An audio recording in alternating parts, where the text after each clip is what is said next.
اسماعیل بن ابراہیم یعنی ابن علیہ نے ابو حیان سے، انہوں نے ابو زرع بن عمر بن جریر سے، اور انہوں نے حضرت ابو ہریرہ رضی اللہ تعالی عنہ سے روایت کی، کہا کہ رسول اللہ صلی اللہ علیہ وآلہ وسلم ایک دن لوگوں کے سامنے تشریف فرما تھے۔ ایک آدمی آپ صلی اللہ علیہ وآلہ وسلم کے پاس آیا اور پوچھا، اے اللہ کے رسول، ایمان کیا ہے؟ آپ نے فرمایا، تم اللہ تعالیٰ، اس کے فرشتوں، اس کی کتاب، قیامت کے روز اس سے ملاقات، اس کے سامنے حاضری اور اس کے رسولوں پر ایمان لاؤ، اور آخری بار زندہ ہو کر اٹھنے پر بھی ایمان لے آؤ۔ اس نے کہا، اے اللہ کے رسول، اسلام کیا ہے؟ آپ صلی اللہ علیہ وآلہ وسلم نے فرمایا، اسلام یہ ہے کہ اللہ تعالیٰ کی عبادت کرو اور اس کے ساتھ کسی چیز کو شریک نہ ٹھہراؤ، لکھی فرض کی گئی نماز کی پابندی کرو، فرض کی گئی زکوٰۃ ادا کرو، اور رمضان کے روزے رکھو۔ اس نے کہا، اے اللہ کے رسول، احسان کیا ہے؟ آپ صلی اللہ علیہ وآلہ وسلم نے فرمایا، اللہ تعالیٰ کی عبادت اس طرح کرو گویا تم اسے دیکھ رہے ہو، اور اگر تم اسے نہیں دیکھ رہے ہو تو وہ یقیناً تمہیں دیکھ رہا ہے۔ اس نے کہا، اے اللہ کے رسول، قیامت کب قائم ہوگی؟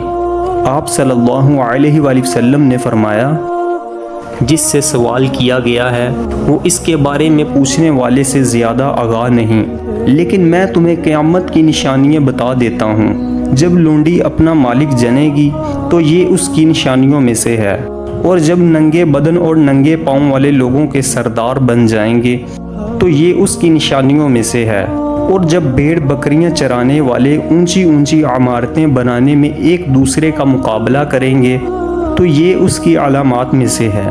قیامت کے وقت کا علم ان 5 چیزوں میں سے ہے جنہیں اللہ تعالیٰ کے سوا کوئی نہیں جانتا۔